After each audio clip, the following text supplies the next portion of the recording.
আসসালামু আলাইকুম। আপনারা সবাই কিরকম আছেন? ভালো আছেন? এই যে বাজার তো ইলিশ মাছ আনছে, কাঁচামরিচ আনছে, দেন আর বেগুন আনছে। এই সবাই দেখতে থাকেন। এটা দিয়ে বেগুন দিয়ে আর ইলিশ মাছ দিয়ে রান্না করুন। সবাইরে দেখামো রেসিপিটা, সবাই দেখতে থান। দেখো সবাই, এই ইলিশ মাছ এটারে কাটি নিছি, কাটি সুন্দর করে এই দুই পরিষ্কার করি পিস পিস করে নিচ্ছি। এগুলা দিয়ে বেগুন দিয়ে ফাঁকা এসব বেগুন রে কুড়ি সুন্দর করে পিস পিস করে কাটি লইছি, কাটি ধুই লইছি। দেখো কাঁচামরিচ সবুজগুলা কাটি ছোট ছোট করে কাটি নিছি। আবার পেঁয়াজ কাটি লইছি, টমেটো কাটি লইছি। এই দেখো পেঁয়াজ কুচি দিছি, কাঁচামরিচ সবুজগুলা কুচি, আবার লাল লাল টমেটো কুচি দিছি। মরিচ এই দেখো কতগুলা গুঁড়া মরিচ দিয়ে দিছি, অনেকগুলা। হালকা আর একটু দিছি, তোমরা তোমাদের আন্দাজ মতো দিয়ে দিও। এগুলো এসে জিরার গুঁড়া, দেখছো নি? জিরার গুঁড়া দিয়ে দিছি। এগুলো এসে লবণ, এ লবণ তোমরা তোমাদের আন্দাজ মতো দিয়ে দিও।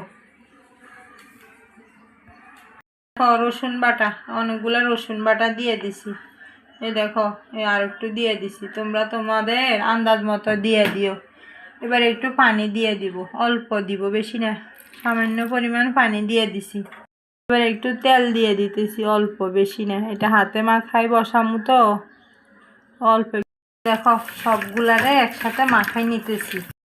এ দেখো হলুদ গুঁড়া, তখন হলুদ গুঁড়া দিতে মনে নাই বুঝলি, এখন আবার দিছি, ভুলে গেছি তো, এখন আবার কয়টা দিয়ে দিছি। এ দেখো আমি সবগুলা মশলার ভিতরে মাছ এগুলো দেখো আমি একদম সুন্দর করে মাখিয়ে নিছি, একদম মশলা সব মাছের ভিতরে সব ঢুকে গেছে, দেখছো নি? আমি যে মাখাইছি হাতে একটু অল্প একটু পানি দিতেছি, হাতটা ধুই।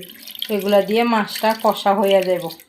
দেখো সবাই চুলার উপরে হাঁড়িটা বসাই দিছি, এই জল এগুলা দিয়ে মাছ এগুলো কষা হইব। যখন জলগুলো শুকাই যাব তখন মাছগুলো উঠাই তরকারিগুলো দিয়ে দেবো। সবাই জলগুলো একদম শুকাই গেছে, এবার আমি এই মাছগুলো সব একটা একটা করে উঠাই নিব। এরকম করে একটা একটা করে উঠাই নিতেছি। দেখো আমি সবগুলা মাছ উঠাই নিচ্ছি। এই দেখো এটুকু জলের ভিতরে আমি সবগুলা সবজি দিয়ে দিব।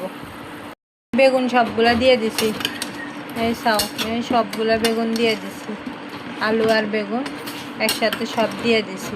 তোমরা সবাই দেখো আমি বেগুনগুলা সবগুলা দিয়ে পানি দিয়ে দিছি। পানিগুলা যখন শুকাই যাব তখন আবার মাছগুলা দিয়ে দিব। ওই দেখো সবাই দেখতে থাকো। সবাই আমি মাছ দিয়ে দিছি, আবার ঝোলও দিয়ে দিছি রিপ্লাই। ঝোলগুলো শুকাইলে আমি নামিয়ে ফেলবো। এই দেখো সবাই আমার তরকারিটা হয়ে গেছে। যদি এই রেসিপিটা ভালো লাগে তোমরা বাসায় একবার ট্রাই করবা, একটা শেয়ার করে দিবা, একটা লাইক দিবা। আল্লাহ হাফেজ।